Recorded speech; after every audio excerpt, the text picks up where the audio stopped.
本周第79届联合国大会在纽约开幕，本届联大出现了历史性的一幕。尽管由于美国在安理会的阻挠，巴勒斯坦仍然不是联合国正式成员国，但根据联大赋予的一项新权利，出席会议的巴勒斯坦常驻联合国观察员曼苏尔不再像以往那样坐在后排，而是像其他会员国代表一样坐到了前排，他前面摆放着巴勒斯坦国桌牌。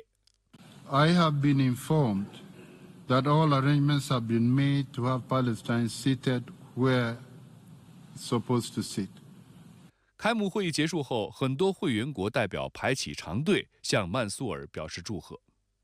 Been here for quite some time. How do you feel to sit along? I feel great. This is a historic moment, and it is a significant step in acquiring our right, a legal right, and natural right to become a full member. How's the other member states' response? Very, very greatly. There was a long line of people coming to our seat, extending their congratulations.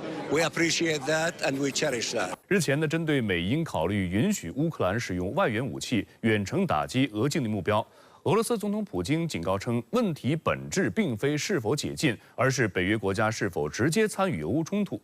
有消息称，这是普京在这个问题上最强硬的一次表态。Решение будет принято. Это будет означать не что иное, как прямое участие стран НАТО, Соединенных Штатов, европейских стран в войне на Украине. Это их прямое участие. И это уже, конечно, существенным образом меняет саму суть, саму природу конфликта. Это будет означать, что страны НАТО, США, европейские страны воюют с Россией. А если это так, то, имея в виду изменение самой сути этого конфликта, мы будем принимать соответствующие решения, исходя из тех угроз, которые нам будут создаваться. 过去几周，乌克兰总统泽连斯基则一直致力于游说西方，试图给自己使用远程武器打击俄境内松绑。据报道，泽连斯基已向美国提供了一份目标清单，详细介绍了乌克兰将如何使用远程导弹打击俄罗斯。有消息指，美国总统拜登目前也已准备批准乌克兰使用欧洲国家提供的远程武器打击俄罗斯境内目标。不过，对于是否允许乌克兰以同样的方式使用美国提供的远程武器，拜登仍然犹豫不决。英国方面则已经决定将允许乌克兰对俄境内目标使用风暴之影巡航导弹，但可能不会公开宣布这一决定。有军事分析师表示，风暴之影对于乌克兰而言是一种有效的武器。据德国基尔世界经济研究所的数据，自俄乌冲突开始以来，美国及其欧洲盟友已向乌克兰提供了超过2000亿美元的军事经济和人道主义援助，另有1000多亿美元计划中的援助尚待交付。泽连斯基此前曾表示，希望在今年秋季结束战事，从而开启和平谈判进程。值得注意的是，应俄罗斯要求，联合国安理会就西方向乌克兰提供武器的问题举行了会议。会上，联合国负责裁军事务的副秘书长钟满全表示，冲突各方武器和弹药的转移都必须遵守国际相关条约及安理会的决议。他呼吁各方按照国际人道主义法保护平民及民用设施，早日通过政治途径化解当前冲突。俄罗斯常驻联合国代表聂边贾表示，使用西方向乌克兰提供的远程导弹对俄罗斯进行打击，将导致严重后果。聂边贾重申，俄罗斯愿意与乌克兰进行谈判，是西方国家在拒绝谈判。在回应美方代表发言时，中国常驻联合国副代表耿爽表示，美国代表在发言中传播虚假叙事，歪曲污蔑中国在乌克兰问题上的立场。中国不是乌克兰危机的制造者，更不是当事方。中方没有向冲突任何一方提供武器，同包括俄罗斯、乌克兰在内的世界各国开展正常的经贸合作。中方在乌克兰问题上的立场客观公正，不偏袒任何一方。耿爽表示，中方呼吁冲突当事方展现政治意愿，相向而行，早日停火止战，开启和谈。国际社会应为此创造有利条件，提供切实帮助。所有有关各方都应以和平为重，以人道为重，将资源和精力投向停火止战的外交努力。近日，由中央军委政治工作部联合中央网信办、中央广播电视总台设置的思想解读类融媒体片《淬火》正在热播。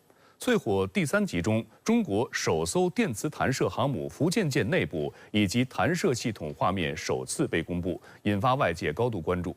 片中还透露，一款新型战机正在测试。身穿舰勤马甲的是从国防科技大学毕业的高峰。2015年8月，他成为海军山东舰接舰部队一员，主要负责起降中队工作。他所在的航空保障系统是航母形成作战能力的核心支撑。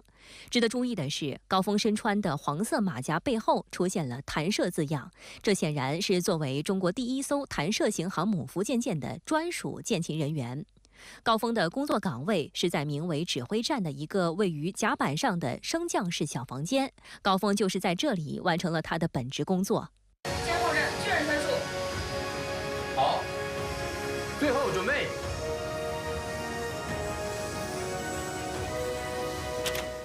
视频片段还展现了福建舰电磁弹射滑轨的特写，可以看到弹射器看起来就像是一条长长的白色带子，两端有挡板支撑，中间仅有一条非常细小的缝隙。这也是迄今为止福建舰电磁弹射器最清晰的展现。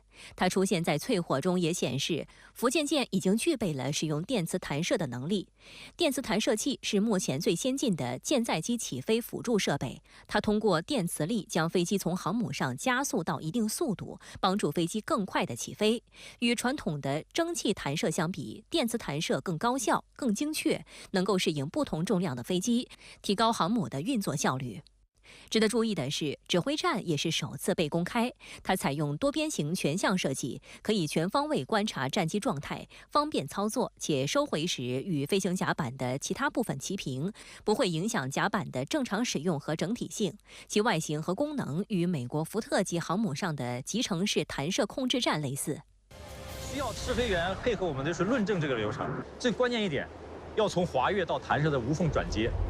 这个不要干扰飞行员更多的精力，能够兼容滑跃的手势不再修改，最大极致的去优化缩短这个时间。首先我们可以看到这个福建舰的内部的结构呢，整体上面跟这个之前辽宁舰、山东舰它还是有很强的继承性的。当然同时呢，我们说作为一款采用这个弹射起飞的这个方式的航母呢，它其实也很考虑了这个弹射器上舰之后，那么对于整个甲板结构的影响。那么包括我们说它的一些这个弹射器的控制的一些设备啊，包括一些相关的位置，那么包括它的这种升降的设计啊，都能看得出来，就是最大限度的提升对这个有限空间的使用，同时呢，也是最大限度的要增强这种跟之前一系列的设计的继承性。那么这个呢，主要也是考虑你的人员的训练。福建舰的电磁弹射器已经具备实际能力，还体现在另一个细节中。多名福建舰舰员在舰上一个会议室讨论，他们身后的投影仪屏幕上显示2台橘红色的小车停在福建舰甲板的1号和2号弹射器轨道末端。分析指出，这是弹射器在测试时使用的配重车。一般来说，配重车的重量和实际舰载机的重量一样，它们能够确保飞机在短距离内加速到足够高的速度来飞离航母。从目前公布的画面分析，福建舰一共有3台电磁弹射器，其中2台位于舰首，1台位于舰中后部的左舷。在淬火第3集中，福建舰内部的画面也同时公布。在舱室中，舰员熟练地操作着各种设备，当中可见福建舰的内部布局简洁流畅，这无疑将极大提升福建舰各岗位工种的运行效率。值得注意的是，淬火还透露了一个重要信息，是关于新型战机。2012年11月23号，歼15首次从海军辽宁舰滑跃起飞，是来自辽宁舰航空保障部门的张乃刚亲手放飞。他在片中表示，自己在今年放飞了新型战机。新型的战机上舰，非常漂亮。那天天气非常晴朗，跟当年歼15首飞的天气基本上差不多。主桅杆上那面5星红旗有特别的鲜艳，看到那个场景，不由自主地哼出了那首歌，歌唱我们亲爱的祖国从今走向繁荣富强。究竟是什么样的新型战机让张乃刚如此激动呢？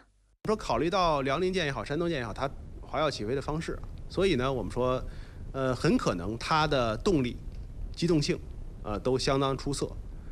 从这个采访来看，提到了漂亮这个，或者说是很这个美丽这个相关的形容啊。那么当年这个马塞尔达索曾经说过一句话：一架飞机想要飞得好，它必须是漂亮的。那么未来呢，当然我们说也会在这个福建舰上面借助弹射器啊，那么获得一个更好的起降的性能啊，获得一个更好的作战能力。那么应该来说，我觉得有了电磁弹射这个相关技术之后呢，我们的整个机载机的规模，包括它的这个品类，包括它的这个整个这个序列的完整度，都会有一个全面的提升。当然，这里面也会有一些更先进的啊，比歼15或者是形成搭配，或者是形成这个交替的新的战机出现。